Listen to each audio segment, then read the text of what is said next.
Whenever you're ready. Offensive coordinator Darrell Bevell. There's a radio show on Thursday nights called Vikings Tonight. It's a half hour all throughout the Upper Midwest Vikings Radio Network show. So that's what we're doing. Just how you been? What's new with your offense? What's going on? And we video it too? That's for radio. Then that goes on my show page at KFAN.com. Multimedia. It says radio. Yeah. Well, that's like Mike and Mike. They're on the radio show and they put them on TV. Exactly. But this is on the internet. So it's like you have a play, but tentacles to the play. I have a microphone, but tentacles to the microphone. To all your fans. Multimedia. Absolutely. For instance, sponsored by Spain.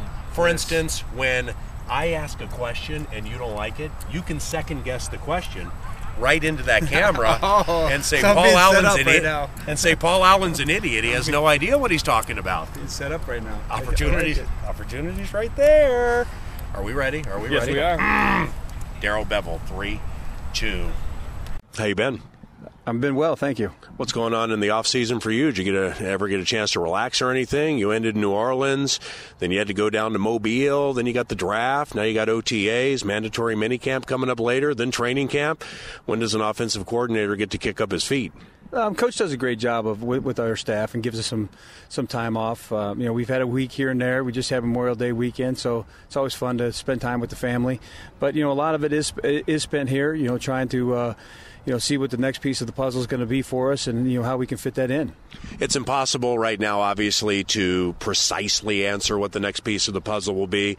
You probably didn't envision Greg Lewis back at the end zone in the Niners game, or Hauschka missing that kick in the Ravens game. It all plays itself out. But from where you are right now, organized team activities, the draft and everything, and free agency, what do you think off last year into next year? Well, of course we're excited about our team. We have a lot of returning players. We have a good mix of some older players with some younger players. We were able to add Toby Gerhardt. He'll be, I'm excited to get him in here for a full time and see what he's going to be able to do for us.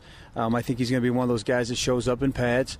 But it's just fun to continue to work with the guys that we have here. What does showing up in pads mean? Well, he's not the speed burner, or when you look at Adrian Peterson, right away he flashes to you. He shows up immediately because you can see the speed, you can see the burst. Toby doesn't have that same top end speed at this point, but he's a physical runner. He runs behind his pads well. He's got good feet. He can read well as well with his eyes.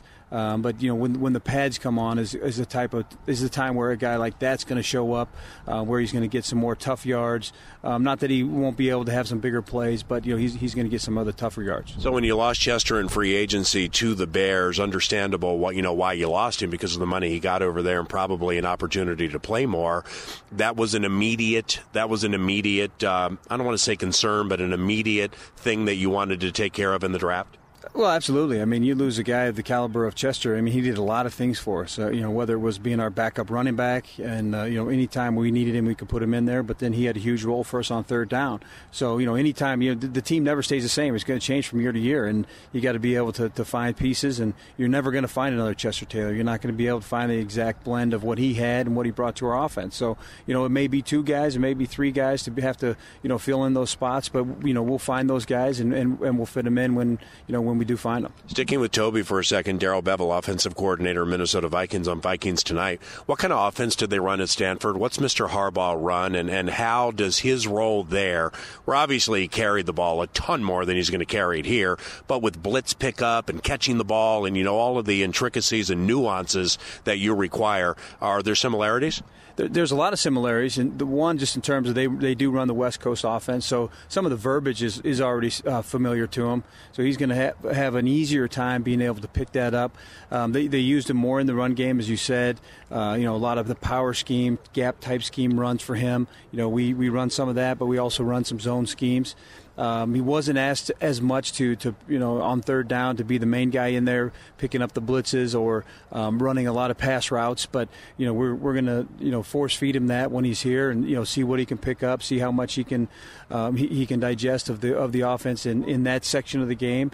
He does have good hands. We see that he can catch the ball. Obviously, once he catches it, he can turn into a good runner.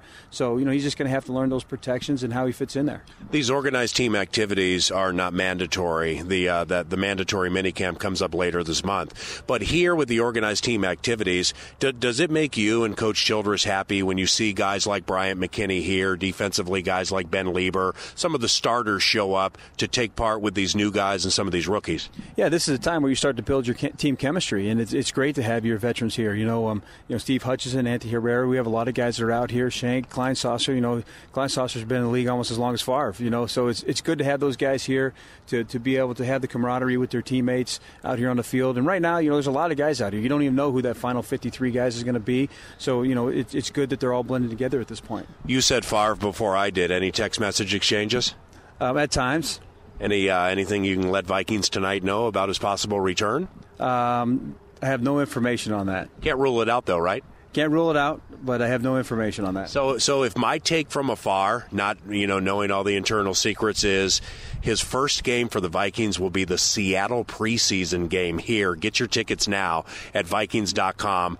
Bad take, mediocre take, or good take? I just have no information on that. I wish I could fill you in, but I have no information on that. Well, you got plenty of offensive information. From season to season, as offensive coordinator for a high-powered offense, how do you determine what's going to change? Because you got something good, and you got that old adage, if it ain't broke, don't fix it. It's a very good offense, a very multifaceted offense, too. How do you determine where change is needed? Well, you got to stay a little bit ahead of the defense and what the opponents are trying to do to us. So I think it's important for us to again, see what the final pieces of the puzzle are going to be, who we have back. Obviously, some of them we already know. And then, there's some things you want to do is probably challenge some guys a little bit, put them in some different spots, make them learn the offense a little bit more. A guy like Percy Harvin, he came in, we really put him at one spot and said, hey, learn this spot. And so that he would have the ability to excel at one spot. Well, now he's been here. We may need to move him around, put him in different spots, and and become more versed in our offense. And we try to do that with all the guys, make them learn multiple positions because like I said, you only have 53 guys, then 45 on game day, and at any time you can lose one guy, and you may be out of a whole personnel group, and you have to throw other guys in there and say, hey, this concept, you need to go out and run it, and you need to run it well, and have to be able to execute. So we need those guys to be interchangeable. What about the kid you took from Alabama Birmingham? Speaking of interchangeable, Joe Webb played quarterback in college. Word was that you took him to be kind of a multifaceted kind of guy, but then, through organized team activities, he's thrown the ball a little bit too. What are your thoughts on him? I like what we see out of Joe. First of all, as you said, he can do a lot of things. Number one, he's a big athlete. I mean, he's tall. He's got good speed. He's got good range. He can catch the ball. We watched him down at the Senior Bowl. We had him in at the beginning with running routes and catching the ball. He shows the ability to be able to do that. Then we wanted to say, he said, hey, he played quarterback in college. Let's take a look at him. He started to throw the ball, and your eyes kind of opened up and said, wow, he can really sling it and let it go. So obviously that's where he's comfortable. That's where he's most familiar. So let's put him there and see if he has the aptitude to do it, and he's shown that he has. Darius Reynaud changed numbers. Has he changed positions? He has. He's playing running back for us right now. Again, one that he feels comfortable with. It goes back to his days in high school. So we're giving him a shot, and like you said, it's important to move guys around. I mean, he knows how to play our slot. There's a lot of times we'll take the running back and we can move him into the slot as well, and so it just gives him a more well-rounded and more versed part of our offense. Thank you, Darrell. No problem. Darrell Bevell, offensive coordinator, favorite team.